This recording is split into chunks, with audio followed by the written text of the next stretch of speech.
Rice cooker ঠিক করা তো সাফায়েতের কাছে, তো সাফায়েত রাইস কুকার সমস্যা কি হয়েছে? আহামরি সমস্যা হয় না, হয় হলো অ্যাকচুয়ালি ফিউজ কাটে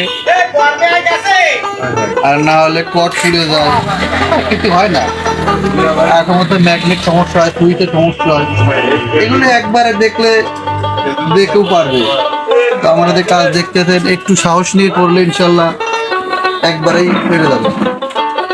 সর্দার এন্টারপ্রাইজ কিভাবে আসবে? এটা হলো বাগেরহাট জেলার কচুয়া থানার কচুয়া ডিগ্রি কলেজ মোড়ে শিকদার মার্কেটে আসলেই আপনারা পেয়ে যাবেন সেই রাইস কুকার মেরামতের ঠিকানা। এখানে কতদিন ধরে রাইস কুকার ঠিক করো সাধারণত? আমি এখানে আসছি মেবি প্রায় 4 বছরের কাছাকাছি কাজ করি এইখানে। তো আমি এক্সপিরিয়েন্স আর কি। হ্যাঁ, পেরায় এখনো হয়নি। তো মনে করেন যে আমি কাজ শিখছি অ্যাকচুয়ালি সজীব আর মিলন ভাই আমারে হেল্প করে, তাগো আমি স্বর্ণাপন্ন হয়ে তাদের কৃতজ্ঞতা প্রকাশ করতেই হয়, না হইলে হবে না। কারণ কি, যদি একটা কাজ শেখা হয় কারো মারফতে, তার কথা মনে না রাখলে ওই কাজে ধরা খাওয়া লাগে। তো অ্যাকচুয়ালি সজীব আর মিলন ভাই বস বলা যায় আমার এই কাজের, তাদের কাছ থেকে আমি শিখেছি।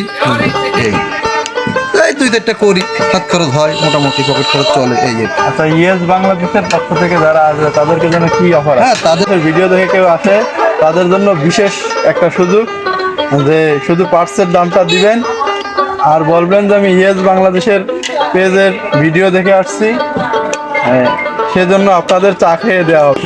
কি কি ধরনের সমস্যা ঠিক করা হয় রাইস কুকারে? Rice cooker rice cooker blender. ও আরেকটা রয়েছে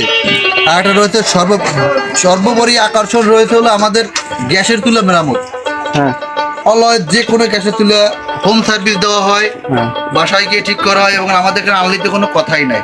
হয় কি, এখানে আনলে সব পার্টস ঠিক মতন পেতে পারি হাতের কাছে, কোন যন্ত্রপাতিটা লাগে, কোনটা লাগে, এই বিষয়ে একটু তাড়াতাড়ি আমি ঠিক করতে পারি। বাসায় গেলে হয়তো কোনটা নি নাই, কোনটা নিছি, একটু অসতর্কতা অবলম্বন করা লাগে।